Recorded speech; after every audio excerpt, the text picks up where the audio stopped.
हरिओम, जय गुरुदेव। मित्रों, मेरे एक वीडियो पर आज एक हमारे बहन की कमेंट आई जिसमें उन्होंने कहा कि किसी ईसाई ने हमारे गुरुदेव पर आपत्तिजनक वीडियो पब्लिश किया है। और वो वीडियो उन्होंने कमेंट में कहा तो मैंने उनसे अपना नंबर उनको कमेंट रिप्लाई में दिया। तब उन्होंने मुझे व्हाट्सएप पर वो लिंक भेजी। तो कल का ही वो वीडियो है, आज है 6 दिसंबर 2022, तो 5 दिसंबर का वीडियो। और उसमें मैंने जब वो देखा वीडियो तो मैंने चाहा कि चलो इस पर एक वीडियो बना दूं। हालांकि अभी करीब करीब 24 घंटे जिस वीडियो को हो रहे हैं 350 400 बड़े मुश्किल से 350 मैंने कुछ देखे थे, तब 350 व्यूज थे। और वो उसमें अधिकतर हमारे साधक ही होंगे क्योंकि उसमें कुछ कमेंट भी आई है बापू जी के बारे में। तो व्यूज ज्यादा नहीं, कुछ भी नहीं, और 2-2.5 हजार कुछ उसके सब्सक्राइबर है। तो उसकी औकात इस चैनल की मुझे पता है, वो तो समझ में आ गई क्योंकि उसके पहले भी जितने भी वीडियो बनाए देवकीनंदन ठाकुर हो या जो भी उन्होंने बनाए, कुछ व्यूज है ही नहीं, 300-400 के ऊपर व्यूज नहीं है उसके पहले के वीडियो पर भी। फिर भी मुझे लगा कि इसको जवाब देना इसलिए जरूरी है कि मैं उस व्यक्ति को जवाब नहीं दे रहा हूं, वो चैनल को नहीं दे रहा हूं क्योंकि उसकी कोई औकात ही नहीं है, लेकिन उस मानसिकता को दे रहा हूं, उस घटिया मानसिकता को जवाब देना मैं मेरा कर्तव्य समझ रहा हूं। मित्रों, अभी मैं आपको यहाँ एक वीडियो क्लिप दिखा रहा हूं, लेकिन आपसे निवेदन करूं मित्रों, ये वीडियो आज थोड़ा लंबा थोड़ा बड़ा हो सकता है। आपको पहले ही बता दूं, थोड़ा सा ये वीडियो बड़ा हो सकता है, लेकिन मेरे गुरुदेव के निंदकों को जवाब देना मैं मेरा कर्तव्य समझता हूं। इसमें 10-15 मिनट का यदि ये वीडियो मैं बना रहा हूं तो कोई बड़ी बात नहीं है। यदि 10-15 घंटे भी मुझे बोलना पड़े तो मैं बोलने के लिए राजी हूं। यदि मेरे गुरुदेव को कोई निंदा कर रहा है तो जवाब तो मैं दूंगा। और आपसे भी निवेदन करूं कि आप भी थोड़ा समय निकाल कर हो सके तो इस वीडियो को पूरा देखिए और इसे खूब शेयर भी कीजिए। मित्रों, कितनी घटिया मानसिकता। जब मैं वो वीडियो क्लिप में भी आपको दिखा रहा हूं, लेकिन जिस वीडियो की मैंने अभी बात की, कल का जो वीडियो है, उस वीडियो को बनाने के लिए मैंने जब यूट्यूब पे और भी कुछ सर्च किया, वो तो बहन ने मुझे लिंक भेजी, लेकिन मैंने सर्च किया कि और भी कुछ ऐसा है क्या, बापूजी ने क्या कहा जीसस के बारे में, अथवा उन लोगों ने और कोई ऐसे वीडियो बनाए हैं क्या। तो एक वीडियो मुझे और मिल गया। वो लहू का प्याला नाम का चैनल है जिसके 60-70 हजार कुछ सब्सक्राइबर है, और 1 महीने पहले करीब का ये वीडियो है लहू का प्याला पर, और उस वीडियो के करीब करीब 18,000 कुछ व्यूज है 1 महीने में। तो जो पहला वीडियो जिसपे मैंने अभी जो मैंने आपको बताया, वो वीडियो मैंने थोड़ा साइड में रख दिया, उसके ना ज्यादा व्यूज है ना कोई, लेकिन जवाब उसको भी दूंगा। लेकिन जो दूसरा वीडियो मुझे आज सर्च करते हुए मिल गया है, अभी हम उसको यहाँ देखेंगे और उसको जवाब देंगे। कितनी घटिया मानसिकता इन लोगों की, चलिए देखिए, फिर मैं इस पे पूरी बात करूंगा। हमारा यीशु भगवान सच्चा है, ये सब भगवान कच्चे झूठे हैं। देखो तुम्हारा देह में दम नहीं है, अब हमारा यीशु भगवान को मानो। तो हालेलुया, सबको जय मसीह की। कैसे हैं आप सब? आशा करता हूँ परमेश्वर के बीच में होंगे और आज परमेश्वर के काम कर रहे होंगे मेरे भाई। मित्रों, इस व्यक्ति को आप देख लीजिए, इसका वो चैनल है, क्या कह रहा है ये। चलो जो भी, अभी तो उसने शुरुआत किया है, उसको आगे हम सुनेंगे बापूजी के बारे में भी इसने क्या क्या कहा है। लेकिन इसको देखकर क्या लगता है, कमेंट जरूर करना मित्रों, कमेंट बहुत जरूरी है आपकी। कमेंट में मुझे ये बताइएगा पहले तो, और भी कुछ कमेंट मैं आपसे चाहूंगा, पूरे वीडियो में आपसे कुछ सवाल मैं करूंगा। पहला मेरा सवाल ये है, क्या आपको ये ओरिजिनल क्रिश्चियन लगता है या धर्मांतरित है, कन्वर्टेड है, हिंदू से क्रिश्चियन बना हुआ नहीं लगता आपको? इसके चेहरे से, इसकी आवाज से, इसकी भाषा से जवाब दीजिएगा। आगे बढ़ते हैं, फिर चर्चा करेंगे। बिनो, आज हम ऐसे विषय के बारे में बात करना चाह रहे हैं जो विषय हमारे जीवन में अमूल्य रखता है, क्योंकि जब हमारे परमेश्वर पे उंगली उठाई जाती है तो मानो हम पे भी उंगली उठाई जाती है। तो इस वीडियो को देखिए, आरोप लगाना और कैसे दोष लगाना और कैसे हमारे लिए घृणा फैलाना। तो वीडियो को लाइक करना, सब्सक्राइब करना और अंत तक देखना। आपके क्या कहा, हमारे परमेश्वर पे उंगली उठाई जाती है। मित्रों, फिर कमेंट करना और बताना कि किस धर्म के परमेश्वर पे उंगली उठाते हैं और कौन उठाते हैं।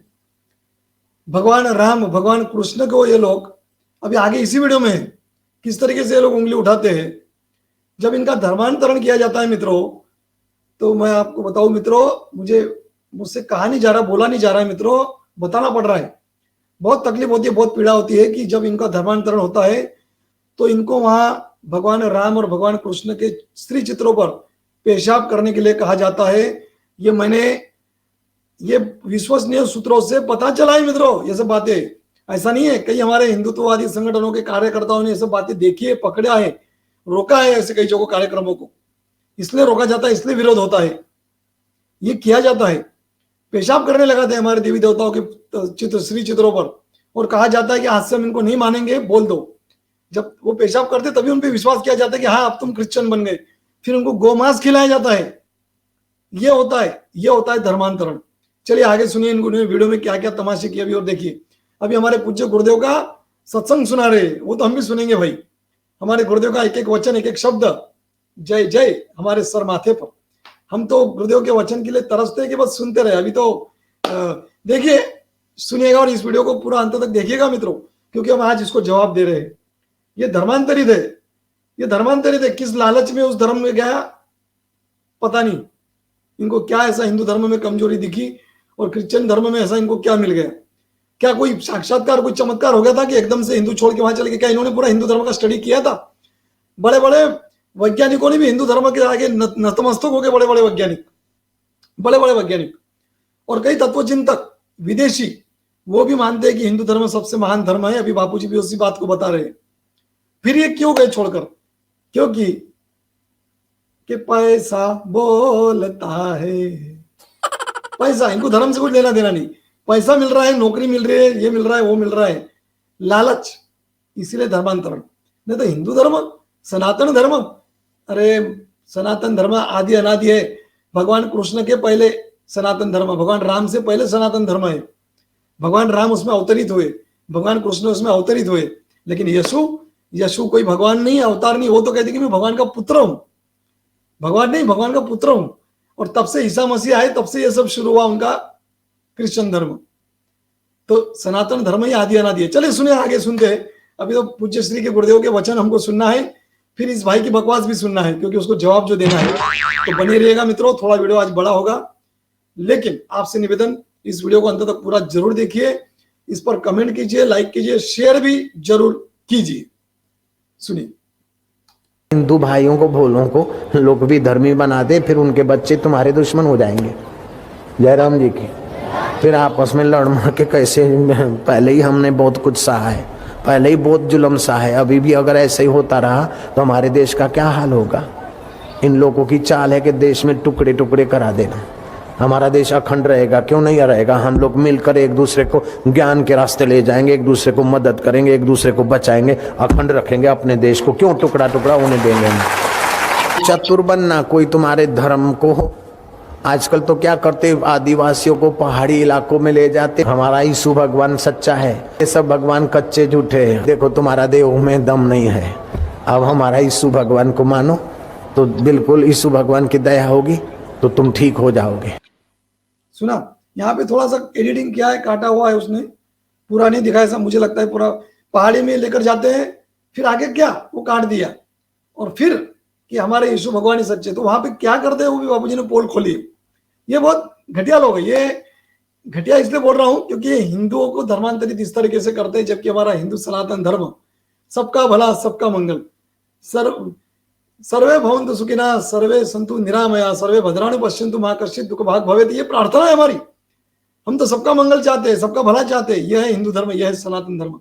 और ये लोग क्या कर रहे हैं, अभी जो बापूजी ने बताया, उन्होंने काट दिया। लेकिन पहाड़ी में ले जाकर ये लोग क्या क्या करते हैं, वो कुछ बातें मुझे भी उसमें की पता है। शायद बापूजी ने भी यही बात बताई होगी, ऐसा लग रहा है। या फिर ऐसे इनके इनके कई कारनामे हैं, उसमें से कोई एक गुरुदेव ने बताया। लेकिन जो मुझे याद आ रहा है मैं आपको बता रहा हूं कि पहाड़ी में जब ये लोग लेके जाते हैं, कोई ऐसे बाहर लेके जाते हैं गाड़ी में, फिर गाड़ी बंद हो जाती है उनकी, तो फिर सबको नीचे उतारते हैं, धक्का मारो, गाड़ी शुरू नहीं हो रही। जितने पैसेंजर अंदर बैठे होते, बेचारे गरीब आदिवासी जो होते हैं, भोले भाले होते हैं, उनको गाड़ी को धक्का मारने लगाते हैं। उनकी बस शुरू नहीं हो रही, धक्का लगाओ। फिर बोलते लो आपके भगवान का नाम लगाओ धक्का, जय राम जी की, जय श्री राम, लगाया धक्का, गाड़ी शुरू नहीं होती। जय हनुमान, लगाया धक्का, गाड़ी शुरू नहीं हुई। जय श्री कृष्ण, लगाया धक्का, गाड़ी शुरू नहीं हुई। भगवान का नाम ले रहे हैं, गाड़ी को धक्का लगा रहे, फिर भी गाड़ी शुरू नहीं हो रही है। गड़बड़ है। फिर वो बोलते हैं एक काम करो, सब गाड़ी के अंदर बैठ जाओ, सब आके अंदर बस में बैठ जाते हैं। फिर बोलते हैं अब भगवान यीशु को याद करो, यीशु को याद कर लो। जब सारे भगवानों को आपने देवी देवताओं को याद कर लिया, गाड़ी शुरू नहीं हुई, अब हमारे यीशु को याद कर लो। हे यीशु वेशु जो भी उनकी प्रार्थना होगी, किस तरीके से करते हैं, ऐसा कुछ करते हैं, तो वो मैं उनकी निंदा नहीं कर रहा हूं। किसी के धर्म पे, किसी को भी, किसी की प्रार्थना पद्धति पे कोई टीका टिप्पणी हमको नहीं करना है। हमारी किसी की ये पद्धत है, हम ये करते हैं, कोई ये करता है तो वो ये करते हैं, अच्छा है जो भी हो है। पर फिर वो करते क्या है आगे, फिर उनको बोलते हमारे यीशु भगवान की प्रार्थना कर लो। यीशु का नाम लिया रे लिया भाई, गाड़ी स्टार्ट। जो गाड़ी धक्का मारती भी शुरू नहीं हो रही थी हमारे देवी देवताओं का नाम लेकर, यीशु का नाम लेते ही गाड़ी स्टार्ट हो जाती है।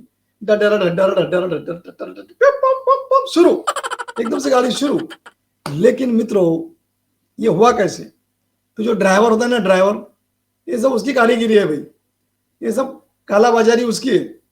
यीशु का नाम लेते ही उसने गाड़ी स्टार्ट कर दिया, क्योंकि गाड़ी खराब थी ही नहीं, गाड़ी बिगड़ी ही नहीं थी। पर वो भोले भाले बेचारे, वो आदिवासी, वो भोले भाले है तो हिंदू, लेकिन भोले भाले बेचारे, उनको क्या अभी उनका, तो वो उनके भोलेपन का फायदा उठाकर उनको इस तरीके से उनका ब्रेन वॉश किया जाता है, उनके ब्रेन में डाला जाता है, उनके दिमाग में कि भगवान यीशु ही है। आगे सुनते बापू जी, इन्होंने काट दिया था पर ऐसे ही काला बाजारी करते भाई। चलिए आगे सुनते और क्या कह रहे हैं गुरुदेव, इन्हीं की वीडियो में ही ये सब, पर वो काट छाट के दिखा रहे हैं तो हमने थोड़ा सा उस पर मैंने थोड़ा और समय आपका ले लिया। तो वीडियो तो आज का बड़ा होगा, सुनिए। हमें गौमांस भक्षण और शराब पिलाने वाला ईसाई धर्म नहीं चाहिए। यदि मुझे कानून बनाने का अधिकार होता, ये गांधी जी बोलते, तो मैं धर्म परिवर्तन बंद करवा देता। हिंदू धर्म के समान पूर्ण महान वैज्ञानिक धर्म दुनिया में और कोई नहीं है, डॉक्टर एनी बेसेंट कहती है। उन्हीं की जाति के लोग हिंदू धर्म की महिमा को जानने वाले अंग्रेज, उन्हीं के लोगों की बात मैं बता रहा हूँ। ऐसा नहीं कि हमारे हिंदू पत्रकार ने लिखा, बोले हिंदू तो लिखेगा नहीं, तुम्हारे बाप तुम्हारे ही कुल खानदान के लोगों का मैं ले आया हूँ अनुभव। अपना चरण स्पर्श किया, यमुना जी शांत हो गई। ऐसा कोई भगवान दुनिया में हुआ हो तो मुझे बताओ, मैं उसका चेला बन जाऊं। और सारे धर्म किसी न किसी व्यक्ति ने स्थापित किए, लेकिन हिंदू धर्म किसी व्यक्ति का चलाया हुआ नहीं है, किसी साधु संत ऋषि मुनि का भी नहीं। यहां तक कि भगवान कृष्ण का भी हिंदू धर्म चलाया हुआ नहीं है। भगवान राम जी ने भी हिंदू धर्म नहीं चलाया।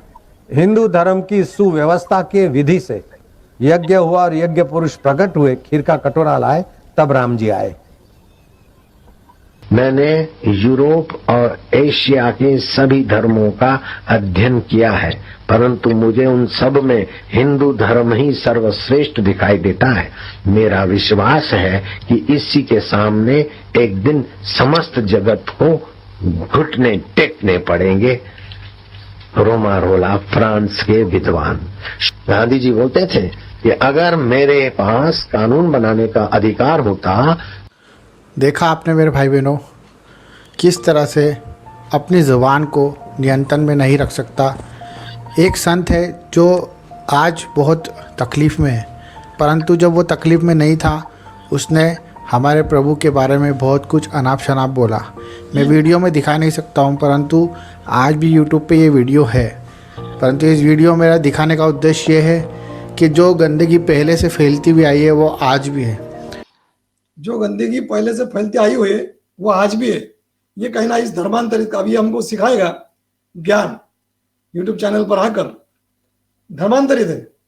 और क्या कह रहा है कि जो गंदगी पहले से थी वो आज भी है। ये गंदगी बता रहा है गुरुदेव के सत्संग को, जबकि गुरुदेव इनके जैसे मूर्ख जो धर्मांतरित हो जाते हैं, भोले भाले तो हमारे लोग होते ही है बेचारे, उनको मैं दोष नहीं दूंगा क्योंकि भोले भाले, उन तक सच्चा ज्ञान नहीं पहुंच रहा है। गुरुदेव ने उनको रोकने के लिए गुरुदेव ने कितना महान कार्य किया है, उनको धर्मांतरित होने से बचाने के लिए, क्योंकि हिंदू धर्म महान है। ये तो बात रोमा रोला जैसे लोग भी मान रहे, जो विदेशी है, वहां के तत्वचिंतक भी मान रहे। तो ये गुरुदेव का महान कार्य। और ये कह रहा है गंदगी, ये मूर्ख कह रहा है गंदगी। इसकी मूर्खता देखो, अभी आगे और सुनो इसको, फिर इसको हम और जवाब देंगे।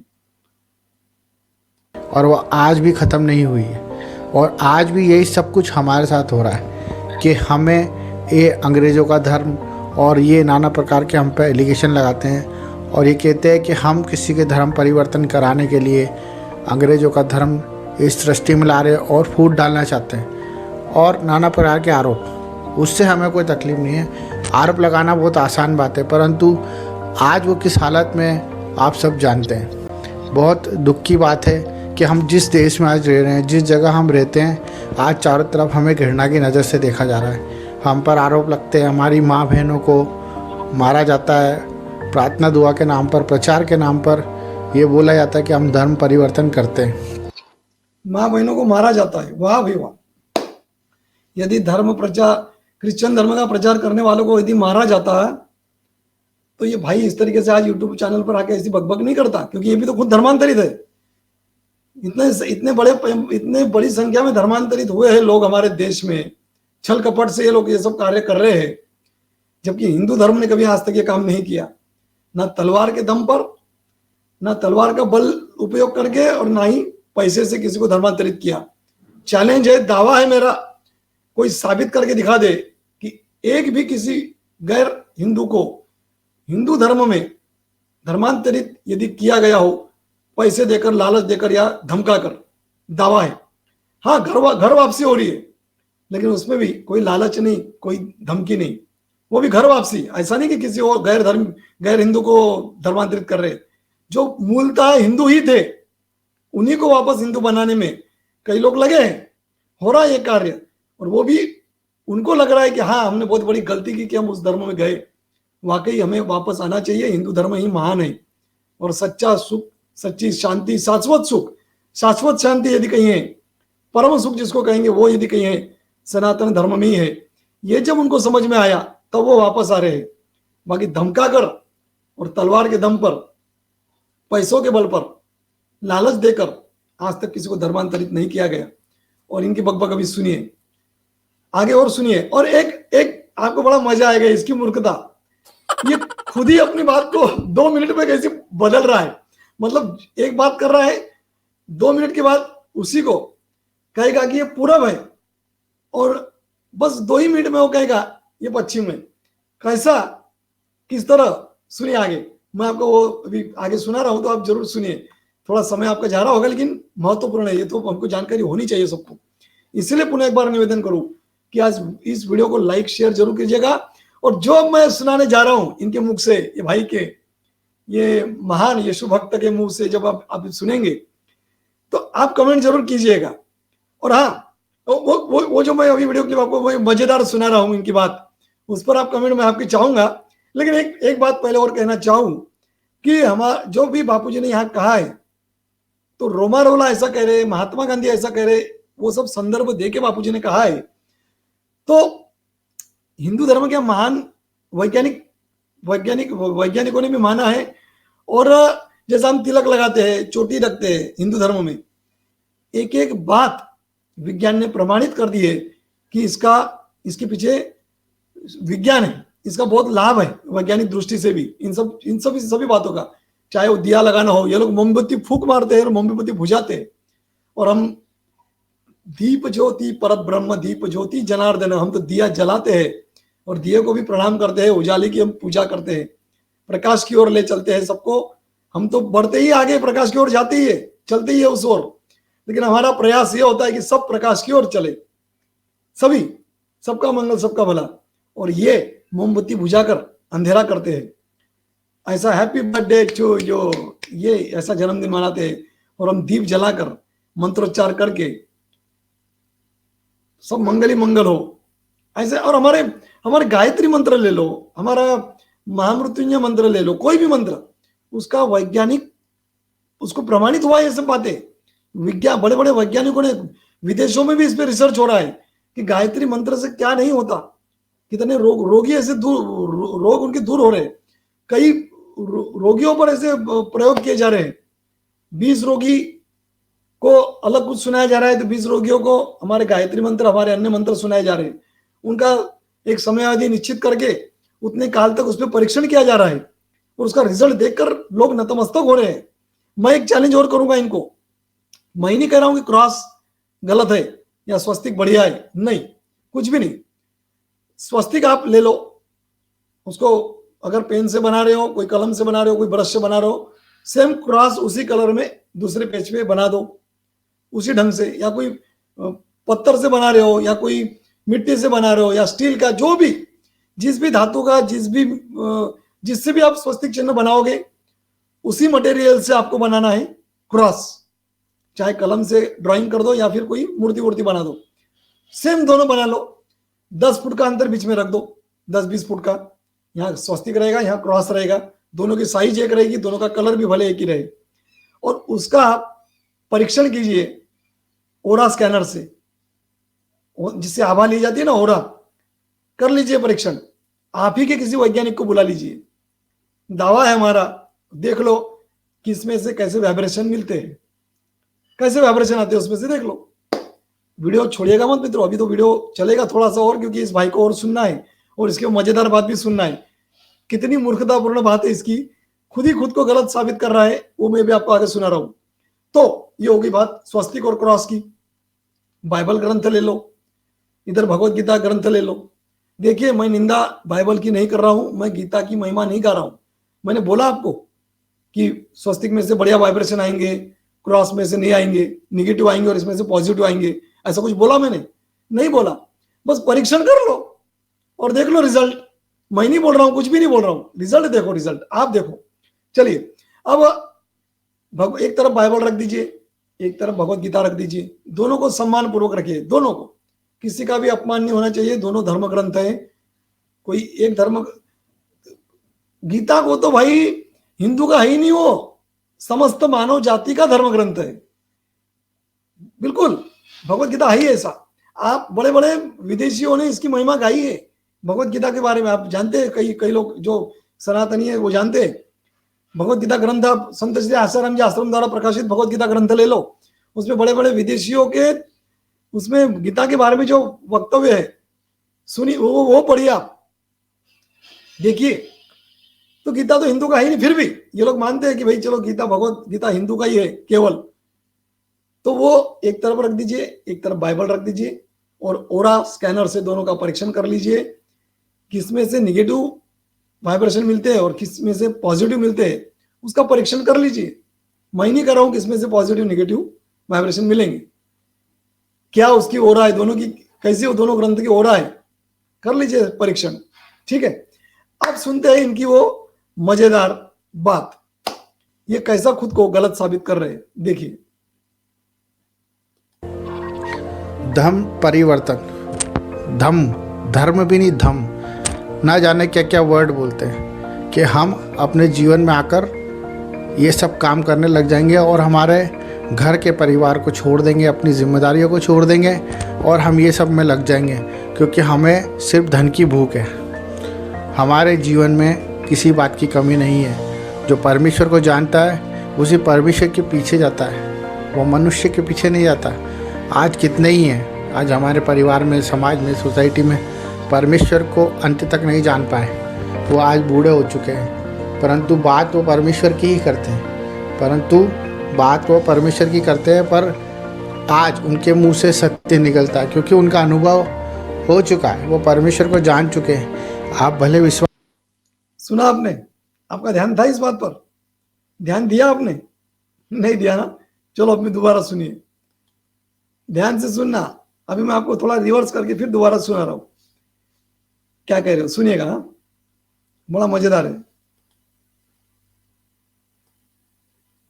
थोड़ा रिवर्स कर लो। के पीछे नहीं जाता। आज कितने ही हैं, आज हमारे परिवार में, समाज में, सोसाइटी में परमेश्वर को अंत तक नहीं जान पाए।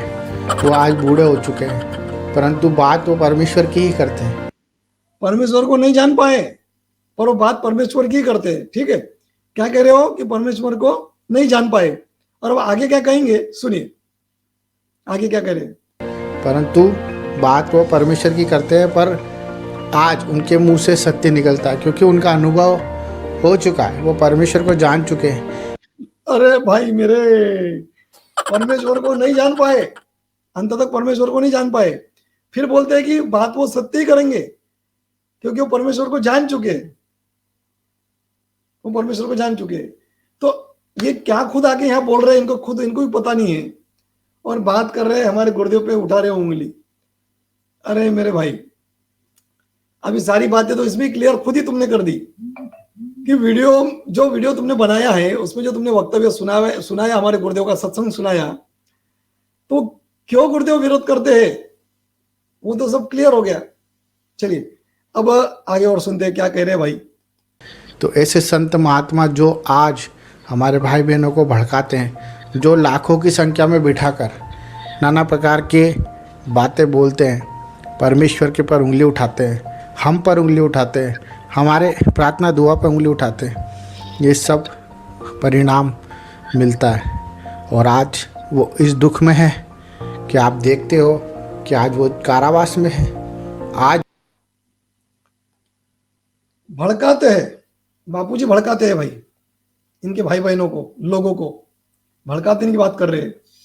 बताइए कभी ये भड़काना हुआ गुरुदेव का कि सावधान करना हुआ, सचेत करना हुआ कि जो लोग बेचारे धर्मांतरित हो रहे हैं लालच में आकर, इनकी तरह मूर्ख बन रहे हैं, उन पर करुणा है गुरुदेव की, उनको बचा रहे गुरुदेव, और ये कह रहे कि भड़का रहे। कभी बोला गुरुदेव ने कि जाके उनको मतलब, अब चलो और अधिक विस्तार क्या करूं, लेकिन आप समझ गए कि ये किस तरीके से शब्द प्रयोग कर रहे हैं कि भड़का रहे, ठीक है। और आज वो कारावास में, आज वो दुख में, ये बोल रहे बापूजी के लिए कि बापूजी दुख में है, कारावास में है। अब इस मूर्ख भाई को क्या समझाए, इसकी अल्पमति है बेचारे की, जिसने हिंदू धर्म ही छोड़ दिया, तो उसकी मति का अभी हम विचार समझ सकते हैं उसकी मति को। मतलब भगवान राम जी हमारे 14 वर्ष वनवास में थे, लेकिन सदैव प्रसन्न, चाहे वो महल में हो चाहे वनवास में हो। और वही बापूजी, यही तो सच्चे संत है भाई, यही सत्य संत की पहचान है कि वो चाहे जिस स्थिति में भी रहे सदैव प्रसन्न है, सदैव खुश है। बापूजी कारावास में दुख है बापूजी को, ये तुमसे किसने कहा भाई? तुम कभी जोधपुर जाके मिल के आए क्या बापूजी को? कभी देखा क्या बापूजी को आपने 9 सालों में? ये पुरानी वीडियो आप देख रहे हो, लेकिन कभी बापूजी को जाके इन 9 सालों में कभी आपने बापूजी के दर्शन किए क्या? जो बोल रहे हो कि बापूजी दुख में है, बापूजी कारावास में है। बापूजी दुख में नहीं है, तुम जैसे लोग दुखी है, आज भी परेशान है, तुम्हारे चेहरा बता रहा है, बहुत परेशान हो तुम। बापूजी को इतना बदनाम किया गया तुम लोगों द्वारा, और तुम ही लोग शामिल भी हो षड्यंत्र में, हम सब जानते हैं। बापूजी ने धर्मांतरण रोका, इसलिए आज वो जेल में है, यही वजह है। इसलिए षड्यंत्र उनके खिलाफ किया गया, हिंदू धर्म को बदनाम करने के लिए, साधु संतों को हमारे बदनाम करने के लिए सारा विदेशों से पैसा आया है, ये सब हम जानते हैं, बहुत अच्छी तरह जानते हैं। और समय वो निकट है, ज्यादा दूर नहीं है, ये सारी पोल खुलने वाली है। सनातन धर्म आदि अनादि है, सनातन धर्म अनादि है और अनंत है, उसका कोई अंत नहीं है। और तुम लोग बीच में जो पैदा हुए, बीच में ही खत्म हो जाओगे, क्योंकि सनातन धर्म किसी का बुरा नहीं चाहता, आपका भी नहीं, आपका भी कल्याण ही चाहता है, समस्त मानव जाति का कल्याण चाहता है, सबका मंगल, सबका भला चाहता है सनातन धर्म। आप कह रहे हो बापूजी दुखी है, कारावास में, और वो आपके परमेश्वर पे उंगली उठा रहे, इसलिए उनको ये सब फल भुगतना पड़ रहा है, ये आपका कहना है। तो ये तो हम भी कह रहे हैं कि आप लोगों को रोका, इसलिए उनको कारावास में डाला गया, लेकिन वो दुखी नहीं, वो दुखी नहीं, प्रसन्न है, जिस हाल में है सदैव प्रसन्न। अभी आगे सुनना मित्रों, और क्या कह रहे हैं सुनिएगा। मुझे लगता है ज्यादा नहीं, अब कुछ कितना बचा है देखते चलो, सुनिए। वो उस हालत में है जहाँ वो चाह के भी नहीं निकल सकता। कहाँ गई उसकी ताकतें, कहाँ गए उसका घमंड, कहाँ गया उसका गुरूर? क्योंकि परमेश्वर हमें यही सिखाना चाहता है कि हमें घमंड नहीं करना है इस शरीर पर और इस जीवन पर, क्योंकि परमेश्वर का जीवन वही जानता है कि अगले पल में हमारे साथ क्या होने वाला है। हमें सिर्फ परमेश्वर के आगे शुक्रगुजारी करनी है, प्रेम मोहब्बत करना है, और सबको क्षमा करना है, इन्हें भी क्षमा करना है, इनके लिए भी दुआ करनी है। सबको जय मसीह की। Hallelujah, hallelujah, hallelujah. हालो भाई, हमारे गुजराती में बोलते हैं हालो हालो, तो मुझे बड़ा अच्छा लगा ये सुन के आखिरी में हालेलुया। तो गुजराती में क्या बोलते हैं? हालो। हालो मतलब हलो नहीं, वो तो इनकी देन है सब, हलो हलो जो फोन में हम नहीं बोलते भाई। कभी हम तो फोन उठाते हैं, रिसीव करते हैं, आधी रात को भी यदि किसी का मुझे फोन आ गया, आधी रात को भी अगर मैं नींद में से उठूं और फोन रिसीव करूं, रात को तो फोन मेरा स्विच ऑफ होता है, लेकिन एक बात कर रहा हूं कि किसी भी परिस्थिति में, किसी भी अवस्था में, किसी भी दिन, कभी भी मुझे किसी भी वक्त फोन आया तो मेरे मुंह से हरि ओम ही निकलेगा, हेलो नहीं निकलता, हेलो नहीं। लेकिन ये जो हालो है, हालो हालो हालो रासरम हालो, वो हमारा गुजराती शब्द है। हालेलुया बोला इन्होंने तो थोड़ा अच्छा लगा। अच्छा अच्छा, बढ़िया है भाई, करते रहो, ऐसी वीडियो बनाते रहो और मौज करते रहो। लेकिन और ये मौज आप इसलिए कर रहे हो क्योंकि आप भारत में हो, आप हिंदुस्तान में हो, और हिंदुस्तान ये सनातनियों का है, इनका दिल बहुत बड़ा है, इसलिए आप ये सब कर पा रहे हो यहाँ, तो कीजिए भाई। अब इन्होंने जो आखिरी में कहा कि परमेश्वर, क्या कहा इन्होंने आखिरी में, एक कमेंट कर दीजिएगा आप भी थोड़ा। मैं भी अब क्या है कि इनके ये हालो हालो में थोड़ा सा ये हो गया। तो इन्होंने आखिरी में जो भी कुछ कहा है गुरुदेव के बारे में हमारे कहा, आपने सबने सुना। अब बापूजी ने, अब वो तो सब हमारी चर्चा हो गई कि गुरुदेव ने क्यों कहा है सब, क्योंकि ये लोग अभी ये खुद एक उदाहरण है उसमें, धर्मांतरित कैसे ये हो गए। और अब परमेश्वर, एक मिनट मुझे सुन ही लेते, थोड़ा सा क्या है, थोड़ा सा वीडियो ये हो जाएगा, लेकिन थोड़ा सा सुनने देगा आखिर में इन्होंने क्या कहा, थोड़ा सुन हमारा यीशु भगवान सच्चा है। ये देखो एकदम लास्ट में लेकर गए। कहाँ गई उसकी ताकतें, कहाँ गए उसका घमंड, कहाँ गया उसका गुरूर, क्योंकि परमेश्वर हमें यही सिखाना चाहता है। कहाँ गया उसका गुरूर, कहाँ गया उसका घमंड, कहाँ गए उसकी ताकतें। देखिए क्या कह रहा है, यानी हमारे पूज्य गुरुदेव को ये घमंड ही बता रहा है, गुरूर है, ताकतें कहाँ गई उसकी, ऐसा भी सवाल ये उठा रहा है। अब मित्रों कमेंट करना कि ये हिंदू में से क्रिश्चियन बना हुआ, ये धर्मांतरित हुआ किसी लालच में आकर, ठीक है, ये बात कर रहा है हमारे गुरुदेव की, इसकी औकात है क्या ये कि ये घमंडी बताए हमारे गुरुदेव को। बापूजी का घमंड ये इतनी नीच मानसिकता इन लोगों की। बापूजी आज जेल में इन्हीं लोगों की वजह से है, लेकिन वहां भी प्रसन्न है और वहां से भी यही संदेश आता है, सबका मंगल हो, सबका भला हो। जिन्होंने मुझे फंसाया है मैं उनका भी अहित नहीं चाहता, मैं उनका भी बुरा नहीं चाहता। ये हमने कई बार सुना है, देखा है, गुरुदेव के दर्शन भी हमने सबने किए हैं। गुरुदेव को जब अस्पताल लेके जाते हैं, गुरुदेव को जब कोर्ट में तारीख पे लेके जाते थे, पहले जब तारीखें चल रही थी, अभी अस्पताल जाते हैं गुरुदेव, अभी परसों ही गुरुदेव अस्पताल गए थे, तो ये कल या परसों की बात है, मुझे लगता है परसों 4, हाँ। तो ये गुरुदेव का हम जब दर्शन करते हैं, उनको श्रवण भी करते हैं, तो कितने आनंदी, कितने प्रसन्न है गुरुदेव, और इन सबका भी भला ही चाह रहे गुरुदेव, ऐसे मूर्खों का भी। और ये चलिए मित्रों, काफी समय आपका ले लिया, बस एक लाइक शेयर तो आप करेंगे, कमेंट भी जरूर फिर एक बार कर दीजिए और बताइए मित्रों क्या कहना है आपका इस अल्पमति के बारे में, इस धर्मांतरित के बारे में। हरिओम, जय गुरुदेव।